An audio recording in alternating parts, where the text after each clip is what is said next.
Hello, this is Andrine, a Jewish American priestess, and I am here tonight on the full moon of Tu B'Shvat, the birthday of the trees, to provide a reading for this full moon, birthday of the trees. And what we're going to do today is just to talk about what is birthing for you, what is about to come into being, because it is this birthday of the trees where the sap is rising. Even though the branches are bare, we have the sap rising now so that there will be leaves and flowers and eventually fruit. So we're going to do one reading for today and look at some Wildwood Tarot cards as well as some Hebrunes. And we're going to call in this magical time of the birthday of the trees. I'm going to start with some tarot cards to get our general energy for the reading. There's one.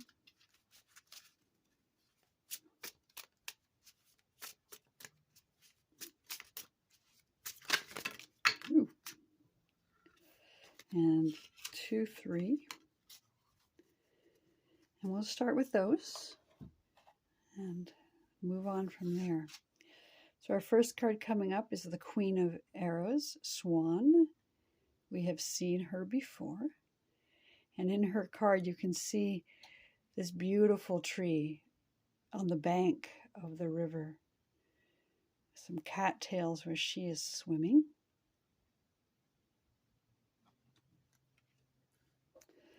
Our second card is Balance. And that is our Temperance card.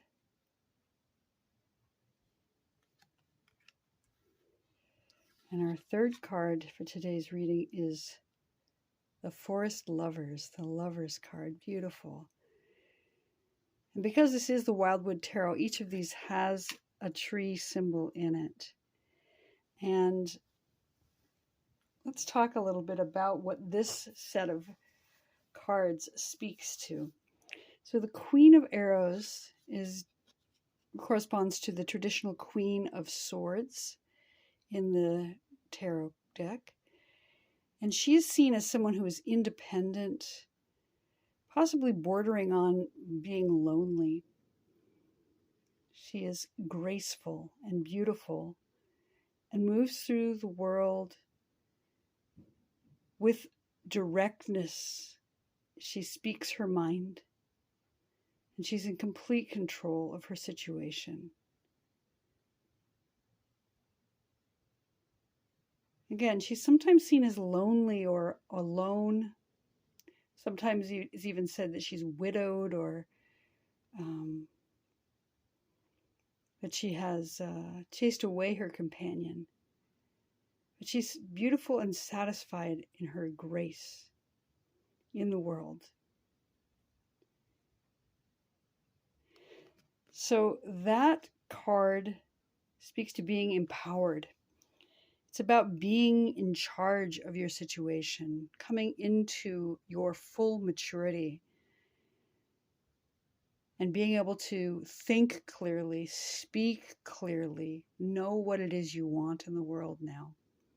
And sometimes that comes from loss and grief. She is swimming in the water, even though she is in a swords card, which is about air.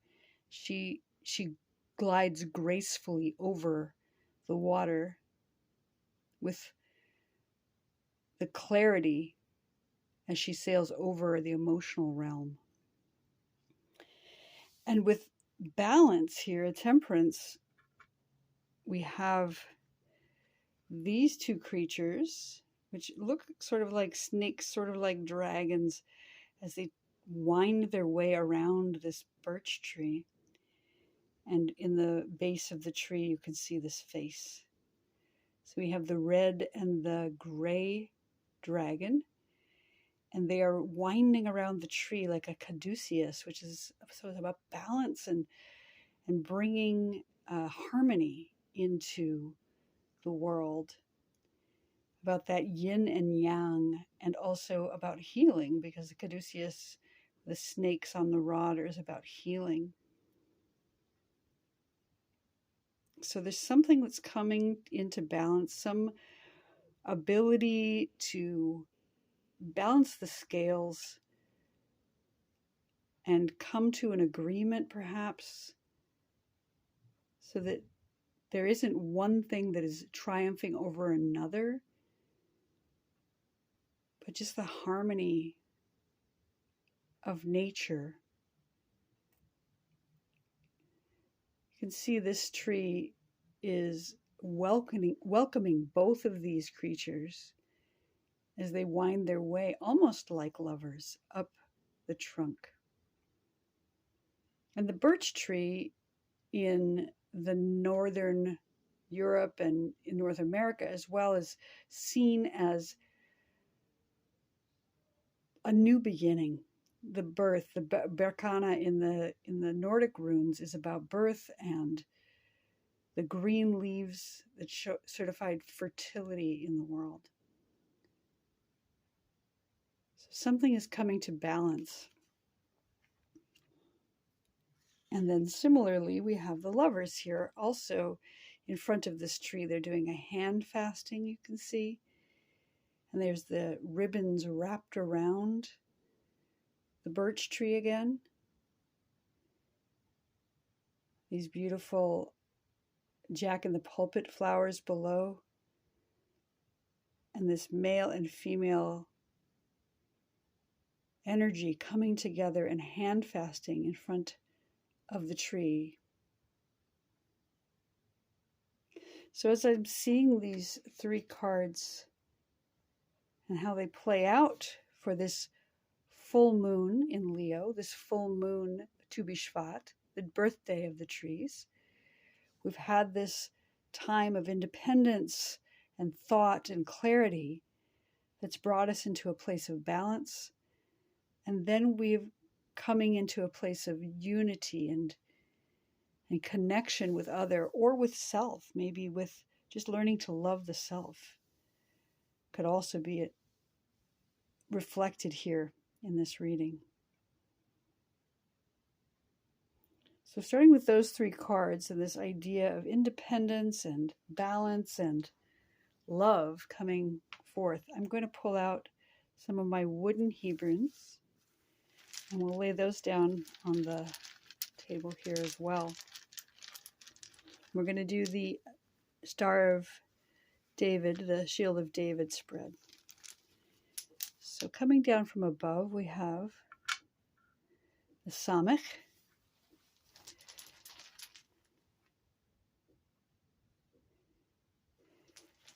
In the lower right corner, that which is known about our situation, we have Dalet. That which is unknown in our situation is Shin.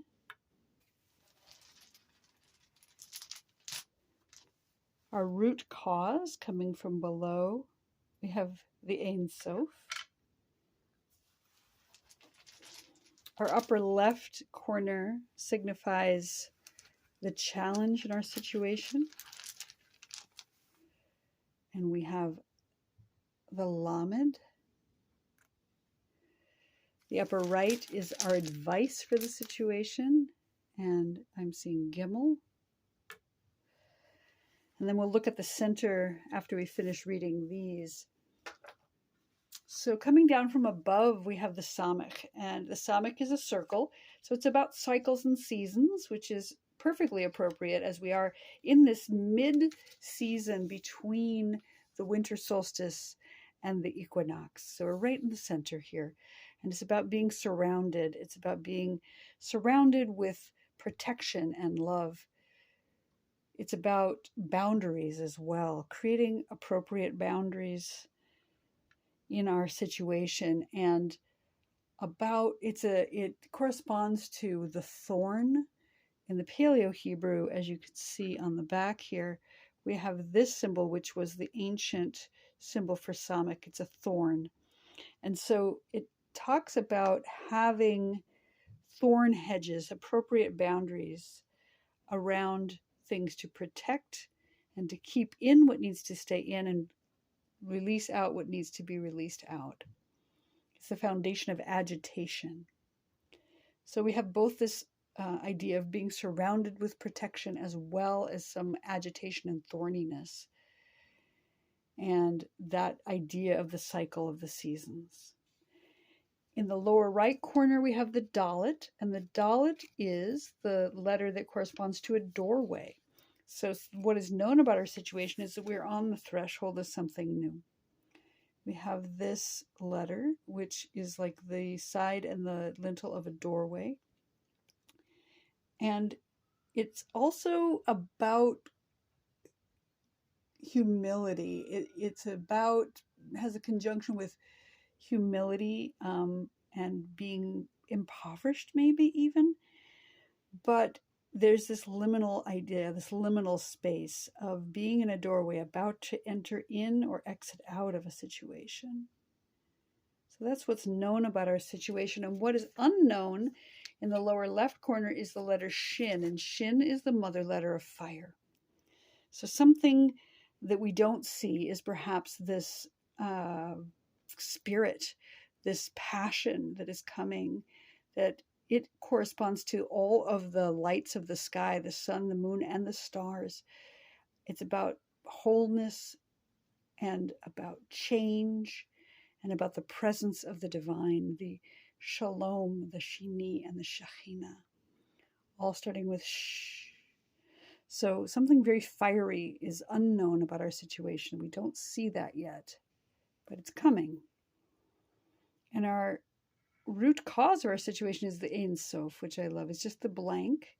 And it is saying that there is boundlessness. There is this unlimited potential, that we have this unknown, infinite possibility available to us. It's about that primordial material out of which everything is made, the boundlessness and the void, the primordial chaos that is known as Tahom, the deep, that we all come from the same stuff and will return to the same stuff. And that's our root cause of our situation, is knowing that we are all the same, big picture, that there is balance, that there's unity, that even when we're feeling alone, we are all made of the same. Our challenge in the situation in the upper left is the letter Lamed. Lamed is the one letter that reaches above the line. So it's about aspiration and hope, that maybe we're having some difficulty reaching up with heart to the divine. It's the first letter of the word Lev, which means heart. And so it's about aspiration and teaching and learning and elevation of the heart toward divinity. So perhaps we're having some difficulty right now with that hope and that reaching up for divinity, because we're in this liminal space, that we're maybe stuck a little bit in understanding how things all pull together. And our advice in that situation is Gimel. And the letter Gimel is a foot or a camel. It's about moving forward. It's about forward motion, about walking ahead. It is the binary foundation of peace and evil. And it is the number 3 in Gematria, so it speaks to all 3 creation elements of fire, water, and air, and the harmony there. Again, back to balance. The harmony of those 3 elements that bring us together into a place where we feel comfortable walking forward.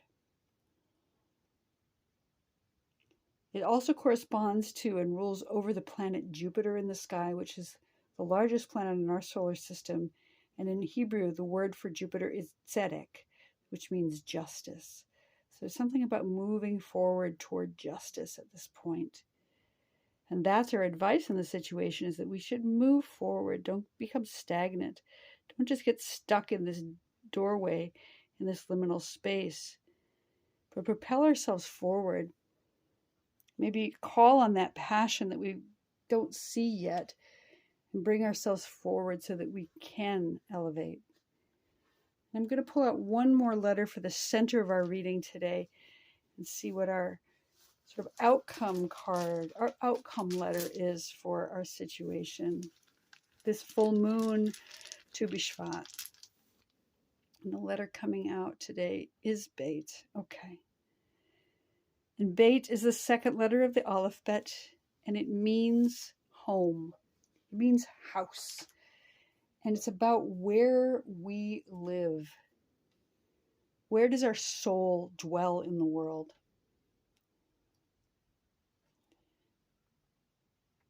The letter Beit is the number 2, but it's the first letter in the Torah. And it means in and of and with. And so where do we dwell? In what do we dwell? With whom do we dwell? It can be about the body as well as a house, because that's where our soul lives, is in our body. So it may be a good time to stay home and pay attention to one's body at this time, at this full moon time. And I love that we have the Samic up above, even though it's about protection and cycles. It looks like that full moon in Leo above us right now. As we move forward into Tu B'Shvat, watching the sap rise in all of these trees and drawing on that inner knowing that we are all made of the same stuff, that the trees take the sun and turn it into material, turn it into wood and turn it into, and when we burn that wood, it turns back into fire, like the sun is being released. And knowing that, even if we have trouble with hope, even if we're having difficulty reaching up with heart toward the divine, we can trust as we walk through this doorway that it's time to move forward. We need to learn to love ourselves, to find balance in the world, and possibly even in our solitude, know that we are surrounded and protected with love, that we're made of the same stuff, and that we will find our way home, however that looks. I'm going to pull out one more card today, just to get one last hint here.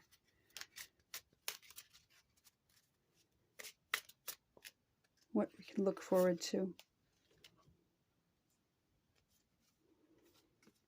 And we have the 4 of Vessels. It says boredom. So the 4 of Cups. This person is sitting here not appreciating the bounty, the water pouring down from the trees, those emotions.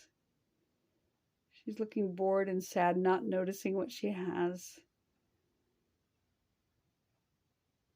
And I would say that this is a warning card to say, don't be bored. Look at what you have. Be grateful for what's available to you. Be grateful for what is growing on the trees, for that sap that is rising and ready to come into fruition later on in the time. Enjoy this time of bare branches, because soon things will be moving forward. And maybe you won't have a chance to be bored. So enjoy what you have. And happy full moon to all.